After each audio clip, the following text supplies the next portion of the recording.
नमस्कार, मैं हूं जयश्री नागदा। आप देख रहे हैं सीबीसी न्यूज राजस्थान का प्राइम टाइम बुलेटिन। खबरों में जाने से पहले एक नजर आज की न्यूज हेडलाइंस पर। G20 शेरपा को भाया राजस्थानी साफा, 20 किलो के साफे ने डाला हैरत में। भारत जोड़ो यात्रा की ये तस्वीरें क्यों हैं चर्चा में? सोशल मीडिया पर इन तस्वीरों की चर्चा और उसके मायने लोग क्यों तलाश रहे? गुरु को परमात्मा घोषित कराने सुप्रीम कोर्ट पहुंचा शिष्य, अदालत में लताड़ा, कहा आप माने, दूसरों पर क्यों थोप रहे, ठोक दिया जुर्माना। ब्राह्मणों कैंपस छोड़ो के नारों से विप्र सेना और सर्व समाज हुआ आक्रोशित। आशाधाम आश्रम में मनाया विश्व दिव्यांग दिवस। और अब खबरें विस्तार से। उदयपुर में शुरू हुए G20 शेरपा सम्मेलन के आगाज के बाद सोमवार को सिटी पैलेस के दरबार हॉल में विभिन्न मुद्दों पर महत्वपूर्ण बैठक हुई। बैठक के खत्म होने के बाद सभी शेरपा सिटी पैलेस के माणक चौक पहुंचे, जहां सभी अनूठे क्षण के साक्षी बने। सभी शेरपा ने राजस्थानी साफे बंधवाए। इस दौरान 478 मीटर का साफा आकर्षण का केंद्र बन गया। इसका वजन करीब 20 किलो था।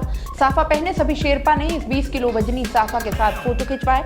भारत के शेरपा अमिताभ कांत ने रविवार शाम को शेरपा सम्मेलन के शुभारंभ की घोषणा करते हुए G20 के इतिहास और इसकी अहमियत पर विस्तार से प्रकाश डाला एवं विभिन्न वैश्विक संकटों को लेकर G20 द्वारा किए गए कार्यों की जानकारी दी। उन्होंने कहा कि उदयपुर भारत का सबसे शानदार पर्यटन स्थल है और G20 के माध्यम से भी भारत के पर्यटन को बढ़ावा देने का प्रयास किया जा रहा है। उन्होंने कहा कि उदयपुर को शेरपा मीटिंग के लिए इसलिए चुना गया क्योंकि सरकार इसे ग्लोबल टूरिज्म डेस्टिनेशन बनाना चाहती है। राजस्थान की सियासत में तस्वीरें गाहे बगाहे अलग ही कहानियां कहती हैं। एक तरफ सोशल मीडिया पर इन तस्वीरों की चर्चा और उसके मायने लोग तलाशते रहे हैं, वहीं सियासी गलियारों में भी इनके दम पर चीजें बनती और बिगड़ती दिखी गई है। राजस्थान कांग्रेस में भले ही फेस वॉर का शोर थम गया हो, पर यह कब तक थमेगा ये कहना जरा मुश्किल होगा। इन सबके बीच राहुल गांधी की झालावाड़ में भारत जोड़ो यात्रा की एंट्री और फिर आदिवासी नृत्य में पायलट का हाथ थामना एक अलग ही कहानी कहता है। वहीं मंच पर गहलोत के साथ सेल्फी की तस्वीर भी काफी चर्चा में है।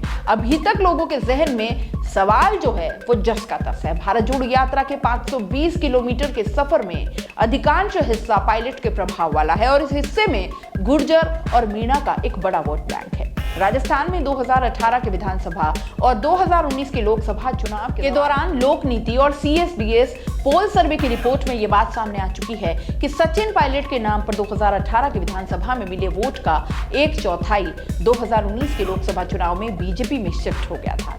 वजह बताई गई पायलट का CM न बनना। ऐसा माना जा रहा है कि पायलट प्रभाव वाले बेल्ट में नाराजगी है, जिसे भारत जोड़ो यात्रा में दूर करने की कवायद होगी। पायलट इस बात का इशारा भी कर चुके हैं कि 2023 में कांग्रेस को रिपीट करने के लिए बदलाव की जरूरत है, यानी CM का फेस बदलना होगा, नहीं तो मुश्किल होगी। राजस्थान में राजनीतिक द्वंद्व के बीच भारत जोड़ो यात्रा से पहले पार्टी के महासचिव KC वेणुगोपाल की एंट्री से बयानबाजियां थम गई हैं। तस्वीर भी जारी हुई, हम साथ साथ हैं, इसकी खूब चर्चा भी हुई। लोगों ने कहा हाथ तो मिले पर दिल मिले क्या।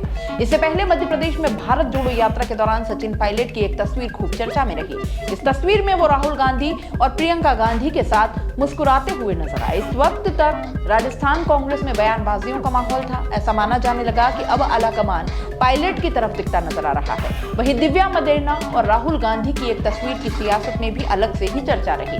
इस पर आपत्तिजनक कमेंट किए गए। राष्ट्रीय लोकतांत्रिक पार्टी अध्यक्ष हनुमान बेनीवाल ने तंज करते हुए कहा, यह इंग्लैंड अमेरिका नहीं है। इस पर दिव्या ने पलटवार कर कहा कि इससे निम्नतम स्तर नहीं। दिव्या जब इस फोटो को शेयर कर ट्रोल हुई तो उन्होंने ट्रोलर्स को जवाब देने के लिए सोनिया गांधी के साथ एक फोटो शेयर कर दी। वहीं बीजेपी के पूर्व मंत्री और विधायक मदन दिलावर ने तो सीमाएं ही लांघ दी। उन्होंने कहा राहुल गांधी में इतनी भी शर्म नहीं है कि माताओं बहनों के साथ कैसा व्यवहार किया जाता है, कैसे कांख में दबाकर चुंबन ले रहे हैं। उन्होंने कहा कि माननीय मुख्यमंत्री जी, ऐसा अपराधी आपके राजस्थान में आ रहा है, पकड़ के जेल में डालो राहुल गांधी को। ऐसा अपराधी यहाँ क्यों घूम रहा है, नहीं घूमना चाहिए ना। इसी बीच गहलोत के साथ राहुल गांधी सेल्फी लेते नजर आ रहे हैं और इस सेल्फी में मध्य प्रदेश के पूर्व CM कमलनाथ भी हैं। इस तस्वीर को कांग्रेस पार्टी के ट्विटर हैंडल पर शेयर किया गया। अब इस तस्वीर को गहलोत समर्थक एक अलग एंगल से देख रहे हैं और सोशल मीडिया में इस पर चर्चाएं आम हैं कि आगे भी राजनीति के जादूगर का ही जादू चलेगा। सुप्रीम कोर्ट में सोमवार को एक अजीबोगरीब मामला सामने आया। एक शिष्य ने अपने गुरु को परमात्मा घोषित करने के लिए जनहित याचिका लगाई। इसे जस्टिस MR शाह और जस्टिस सिटी रवि कुमार की बेंच ने खारिज कर दिया। साथ ही याचिकाकर्ता पर 1 लाख रुपए का जुर्माना भी लगा दिया। याचिका लगाने वाला उपेंद्र नाथ दलाई श्री श्री अनुकूल चंद्र ठाकुर का शिष्य है। उसकी मांग थी कि श्री श्री ठाकुर के धर्म समाज में योगदान को देखते हुए सुप्रीम कोर्ट उन्हें परमात्मा मानने का निर्देश दे दे। उपेंद्र की याचिका में BJP, RSS, all India Muslim personal law board, Gurudwara Bangla Sahib, ISKCON Samiti, Buddhist society of India, national Christian council को भी पार्टी बनाया गया है। कौन है अनुकूल चंद्र चक्रवर्ती? श्री श्री ठाकुर के नाम से मशहूर हैं। वे देवघर में सत्संग के संस्थापक थे। अनुकूल चंद्र का निधन 27 जनवरी 1969 को हुआ था। भारत सरकार ने 1987 में उनके नाम पर एक मेमो डाक टिकट जारी किया। अब आपको बताते हैं कि कोर्ट ने अपने आदेश में क्या क्या कहा। कोर्ट ने याचिका खारिज करते हुए कहा कि भारत एक धर्मनिरपेक्ष देश है। याचिकाकर्ता को इस बात की अनुमति नहीं दी जा सकती है कि वह देश के लोगों को श्री श्री अनुकूल चंद्र को परमात्मा मानने के लिए जबरदस्ती करवाए। जस्टिस शाह ने कहा कि अगर आप उन्हें परमात्मा मानना चाहते हैं तो माने, दूसरों पर क्यों थोप रहे हैं? हम यहाँ आपका लेक्चर सुनने नहीं, सुनाने आए हैं। हम सेक्युलर देश हैं। आप मानो कि एक ही गुरुजी हैं, ऐसा कभी होता है भैया?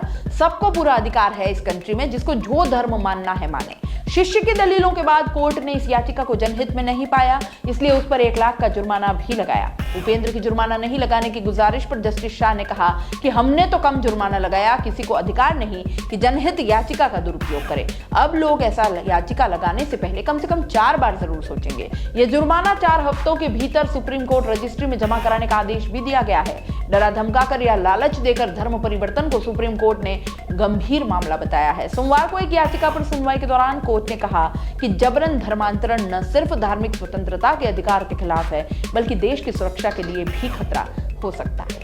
जेएनयू विश्वविद्यालय की दीवारों पर लाल रंग से ब्राह्मणों कैंपस छोड़ो, गो बैक व भारत छोड़ो लिखा गया। अपशब्द भी लिखे गए। इन समाज कंटकों को निंदा करते हुए विप्र सेना और सर्व समाज के द्वारा कड़ा विरोध करने का निर्णय किया गया। विश्वविद्यालय परिसर में ब्राह्मणों व बनियों के खिलाफ नारे लिखे गए। जिन अज्ञात लोगों द्वारा फैकल्टी रूम व विश्वविद्यालय की दीवारों पर नारे लिख उस पर अपनी नाराजगी व्यक्त करता है और पुलिस कड़ी कार्रवाई करे, वरना समाज खुद कार्रवाई करेगा। दिलीप मंडल जैसे लोग जो हमेशा ब्राह्मणों के खिलाफ अनर्गल बातें ट्वीट करते हैं, कभी भारतीय क्रिकेट टीम के कप्तान रोहित शर्मा व कभी समाज के सर्वोच्च न्यायालय में बैठे न्यायाधीश पर कटाक्ष करते हैं, उन पर पुलिस कार्रवाई करने की मांग करती है। राजस्थान में पुजारियों को परेशान किया जा रहा है। इस सबके खिलाफ भी विप्र सेना अब सारे ब्राह्मणों को एकजुट करेगी। विप्र सेना की यह खुली चेतावनी है कि पूरे राजस्थान में ब्राह्मण अपनी एकता का बल दिखाकर आंदोलन करेंगे। विप्र सेना ने कलेक्टर को प्रधानमंत्री व मुख्यमंत्री के नाम ज्ञापन दिया है, जिसमें विप्र सेना व सर्व समाज को लेकर ज्ञापन दिया गया है। इसमें विप्र सेना के प्रदेश अध्यक्ष दिनेश शर्मा, प्रदेश महामंत्री गोविंद दीक्षित, प्रदेश उपाध्यक्ष घनश्याम, लोकसभा उपाध्यक्ष निर्मल पंडित मेनारिया, जिलाध्यक्ष मोहन मेनारिया, इंदर मेनारिया, नंदलाल जोशी, संरक्षक मांगीलाल जोशी, प्रदेश उपाध्यक्ष जगत नागदा, जैन समाज के महेश पोरवाल, महेंद्र तलेसरा, बजरंग सेना के कमलेंद्र सिंह पंवार, ललित आदित्य, नारायण व्यास, कुलदीप व्यास, नरेश व्यास, गौरव मेनारिया, जगदीश मेनारिया, रोशनी शर्मा आदि। ये जानकारी विप्र सेना जिला प्रभारी राजेश भट्ट ने दी है। 2 दिसंबर को तालकटोरा स्टेडियम दिल्ली में कराटे इंडिया ऑर्गेनाइजेशन द्वारा आयोजित all India inter zonal karate championship में वेस्ट जोन टीम का प्रतिनिधित्व करते हुए उदयपुर के मास्टर साकेत सांवरिया ने 8 साल के आयु वर्ग के काता इवेंट में रजत पदक जीता। उदयपुर कराटे एसोसिएशन के मुख्य सचिव हरीश कुमार ने बताया कि मास्टर साकेत का चयन जून माह में आनंद गुजरात में आयोजित वेस्ट जोन कराटे चैंपियनशिप में पदक जीतने के बाद हुआ था। राजस्थान के लिए रजत पदक जीतने पर राजस्थान कराटे एसोसिएशन के सचिव शिहान अनिल कल्याण ने मास्टर साकेत को मेडल पहनाकर आशीर्वाद व बधाई दी। अब मास्टर साकेत सांवरिया ने 3 व 4 दिसंबर को दिल्ली में ही आयोजित सब जूनियर नेशनल कराटे चैंपियनशिप में भी राजस्थान टीम का प्रतिनिधित्व किया। 3 दिसंबर 2022 को आशाधाम आश्रम में विश्व दिव्यांग दिवस मनाया गया। कार्यक्रम की अध्यक्षता सिस्टर डेमियन ने की। मुख्य अतिथि माधाता सिंह राणावत, विशिष्ट अतिथि doctor Ashok Aditya, doctor Arvind Jakhar, doctor Satyabhushan Nagar, sister जसमीना, sister कीर्ति रहे। सर्वप्रथम मुख्य अतिथि विशिष्ट अतिथियों द्वारा दीप प्रज्वलित कर कार्यक्रम की शुरुआत की गई। सिस्टर डेमियन के नेतृत्व में दिव्यांगों की तरफ से मुख्य अतिथि, विशिष्ट अतिथि व अन्य अतिथियों का उपरना पहनाकर सम्मान किया गया। तत्पश्चात अंजू द्वारा प्रार्थना नृत्य प्रस्तुत किया गया। ज्योति व ग्रुप द्वारा प्रस्तुति दी गई। मानदाता सिंह ने संस्था को हर तरह से सहयोग देने का आश्वासन दिया। डॉक्टर सत्यभूषण नागर व डॉक्टर अरविंद जाखड़ ने दिव्यांगों को किस प्रकार समाज की मुख्यधारा से जोड़ना है इसके बारे में समझाया। एडवोकेट निर्मल पंडित ने आशाधाम की सेवाओं के लिए सिस्टर डेमियन को धन्यवाद दिया तथा मानदाता सिंह से आग्रह किया कि इनको निरंतर अपना सहयोग देते रहें और इन्हें और भी अन्य सुविधाएं प्रदान करें व एक साथ रहने की आवश्यक सुविधाएं प्रदान करें। प्राइम टाइम बुलेटिन में इतना ही। दीजिए इजाजत। नमस्कार।